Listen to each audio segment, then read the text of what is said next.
Everyone has an angel. Narration.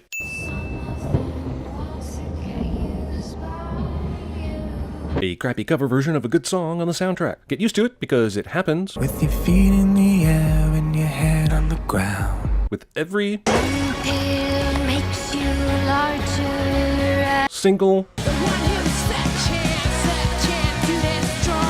song. Turn off your mind, relax and float down stream. This guy shakes his head no, and we're supposed to know what that means. No, you didn't win Miss America? No, you don't have herpes? No, you're not being paid for this film? Whatever it is he's saying no to, she runs into the other room in a panic, which helps me, the viewer, understand exactly diddly squat. Reveal of the dead mother, just in case the viewer assumes that it was their dog that died or something. It's raining at a funeral where all the umbrellas are black cliché. It's convenient that the text that is important to this montage happened to type bolder than the rest of this text. There is a lot of implied character development going on right now. This is the same angry lawyer who just got pissed about some dead guy's will, right? And his immediate thought is to go rape some boarding house girl? And this specific girl? Then he, changes his mind, I guess, and turns to go rape someone else, but then shows he also has the key to this girl's room. He went from lawyer to slave-owning dungeon master in like 10 seconds. Look, movie, at this point I'm gonna have to refuse to care about anything I see on screen until it slightly remotely makes a modicum of sense. Oh, she's hanging from a thing, and that one guy is kicking something, and yet I feel nothing. Where did she get the gun? Oh, I already don't care. This girl is a stormtrooper-level terrible shot. She is 5 feet away from a pretty large man and still misses. So did the bullet ricochet off the light bulb, then off the steam pipe, and then into the sister's head? Wuss. In her continued pursuit to make terrible decisions, she throws the gun on the floor, giving her potential assailant the option to pick it up and shoot her if he pleases. Apparently that shot they gave her sedated her and fixed her mascara. I have no idea what's happening, or what stories either of these individuals told police, but somehow they f***ing let her go in the custody of that guy that attacked her. Irregular rain patterns on a car window turn into movie's title, and that's actually the most sensible thing I've seen so far. And that's saying something. I have no idea if this was once a custom, but I'm sinning this house for having the name of the house and the city and state on the sign, like a goddamn expositional warning beacon. I've been watching this movie for 5 straight minutes, and I have no earthly idea why she's being committed. Does that say more about me or the movie? Also, you can kind of make out the faint pink of her clothing. Otherwise, it's black and white, which is par for the course on a Zack Snyder film. Mute the colors, mute the characters, mute the story. Interior sign tells the whole story, while exterior sign makes no mention of the facility's mission. Female, age 20. Wait, 20? Why didn't she just run away with her sister after her mother died? Aw man, they dragged poor pre-fame Oscar Isaac into this, didn't they? So this is what we call the theater. And what I call obnoxiously breaking the fourth wall. Polish therapy. That's racist. Goddamn, Carla Gugino. Is there any comic graphic novel adaptation you won't star in? Watchmen? Sin City? This? What's that you say? This isn't an adaptation of a comic? Zack Snyder actually wrote this movie? Wow, that kind of explains things. I told the police she lost her mind when her mother died. Truth is a little more complicated. Well, he tried to rape her and her little sister, then she tried to shoot him, but killed her sister. I guess that qualifies as a little more complicated. Don't worry. She won't even remember her name when I'm done with her. But until you're actually done with her, is this a smart thing to say? What the f*** is going on? No, seriously, what the f*** is going on? Why not tell the therapist about the head orderly's plan to lobotomize you because your rapist stepfather paid him off? There's actual proof, the forged signature. I'm getting a strong feeling that this movie is going to be mostly slow-motion montages. Also, most of the budget clearly went to CGI, but the other thing they spent a load of money on was eyeshadow. This is a joke, right? If only. And suddenly you learn this is all a stage play, which does nothing to reduce my own viewer's WTF meter. So, how'd you become an orphan? That's a question that basically never needs answering, as the answer is likely to include abandonment, suicide, and other horrors orphan children are better off not thinking about. These are the rooms where we take the clients. Discount Bunny Ranch. She looks stuck up to me. Why does the brothel have a ballet practice room? And why are so many of the prostitutes here into ballet? Everybody gets a dance, a routine. We practice it, we practice it, we practice it, and the men come and watch us perform, and if they like what they see... This is a needlessly complicated way to run a whorehouse. Is there a rival whorehouse across town where the girls are all really talented artists, and whoever's painting the client likes best is the one he chooses? Of course there's not a rival whorehouse. This is a fantasy world. That takes place in a play. How doesn't this girl know that spending your first night in prison crying is bad? Did she not see Shawshank? And if prostituting wasn't enough, she has to clean the floor like f***ing Little Orphan Annie. If you do not dance, you have no purpose. What the f*** kind of f***ed up brothel is this? I realize she's having some kind of vision right now, but, they stopped her last time for not dancing by this point in the song. And here she is again, not dancing by this point in the song. I'm just saying, somehow they got more lenient. Your shoes. You're tracking snow everywhere. No she isn't. These are your weapons. Okay, cool, but what? There's a map, and fire, a knife, and a key. The fifth thing is a mystery. Sounds like someone forgot what the fifth thing was. This girl goes from captive to warrior in like unbelievable record time, yo.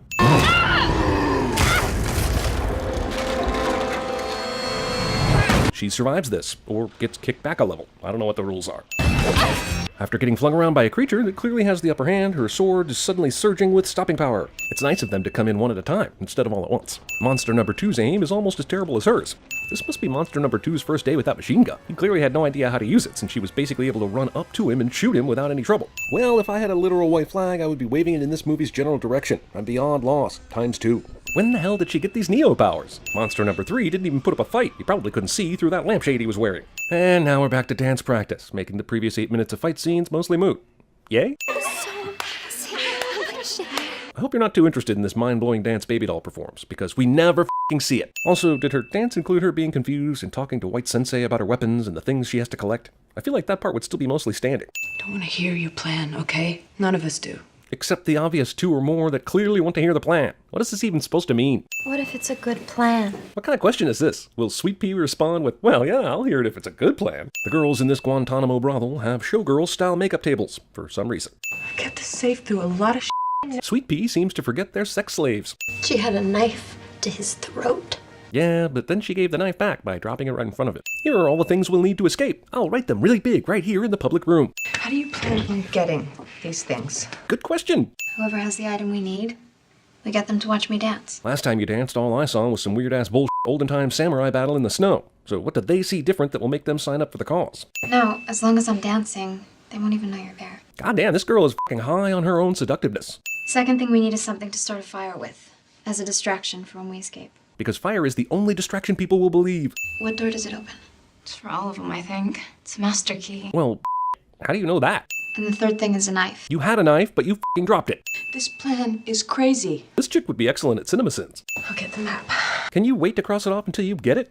Have you ever seen a list before? If the girls just get to roam free, you'd think that Blue would lock the door to his office, but then you might remember that this is just Baby Doll's daydream. I guess Baby Doll has only been exposed to terrible things, because she seems incapable of dreaming up anything a normal, well-adjusted person would dream up. Someone please explain Hawaii to this girl. No one involved in the production of this movie said anything about dick blimps. They're using steam power and clockworks to keep them moving. What? Complaining about the absurdity of this film's fight scenes would be like complaining about Wile E. Coyote surviving his run-ins with malfunctioning Acme products. But I'm gonna do it anyway, because the fight scenes are worse than absurd. They're boring. Here, a handgun will take down a fighter plane, because why not? This is some pretty advanced technology for what looks like dystopian steampunk World War I. Baby Doll's reality only gets us to the 50s-ish, so she would have no way of imagining anything like this. And now Vanessa Hudgens is kicking ass with kung fu and shit, and I'm absolutely tuning out from here on. I mean, goddamn! She's a recently enslaved ballet prostitute, right? How the f*** does she know to glamour flash her weapons and know standard military hand signals, huh? Von so weit weg hergekommen. Not really, she's just imagining all this. Field Marshal Monster von Zombieberg. Literally lucking the f*** out. She fires at him several times, but somehow, even while missing him, she still misses the giant balloon airship. Yep, definitely still watching fantasies here, and not reality. Everyone's still back at the ladies' sex prison, and this is all a really expensive dream. Also, here's another movie that somehow feels compelled to remind me of Sky Captain and the World of Tomorrow. Every time a Zeppelin burns, a rubber plant gets its wings. Stop dropping useful weapons! Now she's deflecting bullets with a sword? Jesus, exactly how Jackie Chan was she before the imprisonment? She's probably wishing she had a machine gun right now. Well, Jamie Chung Pacific rimmed here just at the perfect moment. My real question is, how did Blondie know that was gonna happen? Because if it doesn't happen, Blondie is dead, no? Yep, you just watched 12 minutes of absolute bullshit. Also, from what I can figure, these girls aren't prostitutes, but are instead dancers, and men pay big money to see them dance in a rehearsal space. But every time they dance, we, the audience, see some kind of battle that isn't actually real. Do I have all that right? Because if so, this movie. All she has to do is do what she did just now. Okay, that's fine, but just don't make me watch that fight scene again. I ran away from mine. Sweet Pea followed. Runaways often end up in prostitution, but this isn't prostitution. Remember, this is a fantasy in Baby Doll's head right before she gets a lobotomy. So did these two sisters run away and end up in a mental institution, or did Baby Doll make it all up? Have you just ever wanted to just take something back? You know, something you said, something you did. Yep, the no gravity and space wording on that sin from the Avengers video.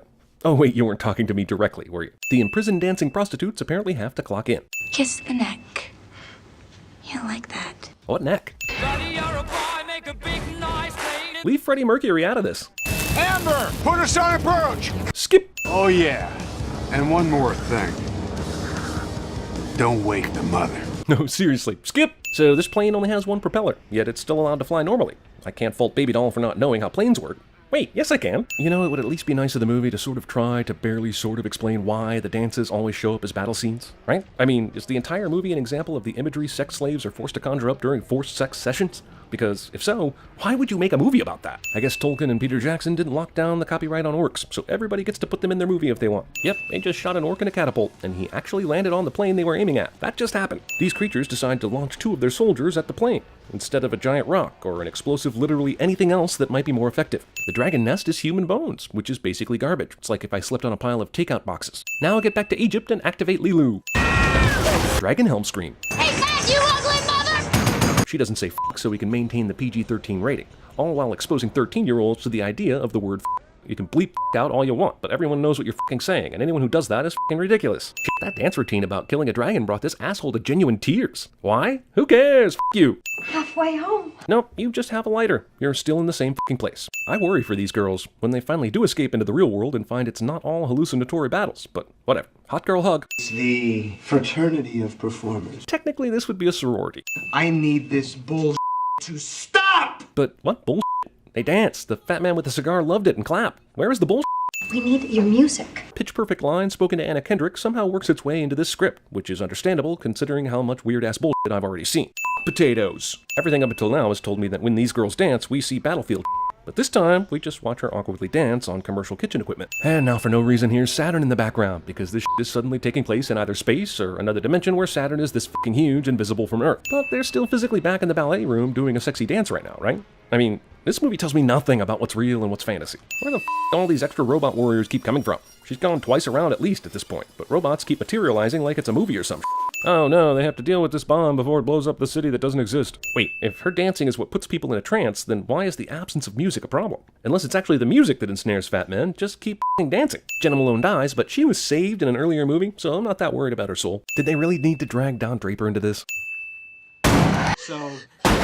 Is the rampant murdering without consequence supposed to be a metaphor for lobotomies? Or did the mental hospital actually kill them? It's just us now. Except for all those other girls who were also sex slaves, but we don't care about them, apparently. She stabbed the main dude, but didn't bring that knife or steal any guns and before this big breakout. Makes sense. Movie that is either about risque ballet recitals or violent battles somehow ends up in Bruce Wayne's driveway. I said, where are you going? Why even do this? I thought she had sexy hypnotizing dance powers that could have distracted this group of goons for hours. Just 1 week here. She stabbed an orderly, started a fire, and helped another patient to escape. And she made it all seem very cinematic and worth watching, and stretched it out over 2 hours, and for some reason included harmless ballet classes. But you wanted me to do it. Hot tip, in a movie that features a lot of rape, don't have a character say this sentence. Okay. Well, I feel like the guy who showed up so late to the party, he's the only guy not understanding the 3-hour-old inside joke. Shrink? Patient? Prisoner? Ninja? Why does the movie even think I give a anymore? Get him out of here. They took her away. Too late, though. She's already corrupted. And the rest of us? Well, we're already scarred enough as it is. And confused. But mostly confused. I know it's okay. Go find a seat in the back. Try and get some sleep. Congratulations, Mr. Imaginary Guardian Angel, but also maybe a real guy, for being the only man in this entire movie who is not a rapist.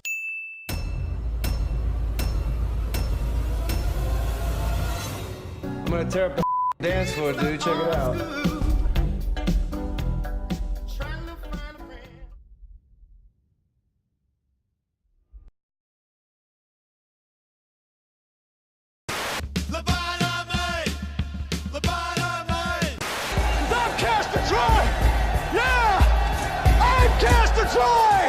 I've been born again my whole life. Accepting Jesus into your heart and getting saved is a big decision. It's the hard knock life for us. It's the hard knock life for us. Only you can prevent forest fires. Only you.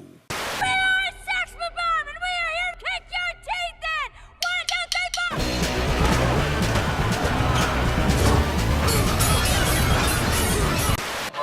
4. Attention. Attention, all personnel. No casualties expected for indefinite period. Are you really gonna try to escape? Don't even think about trying to escape. 10, 20, 30, 40, 50 or more. The bloody red barrel was rolled up the score. I am the last one.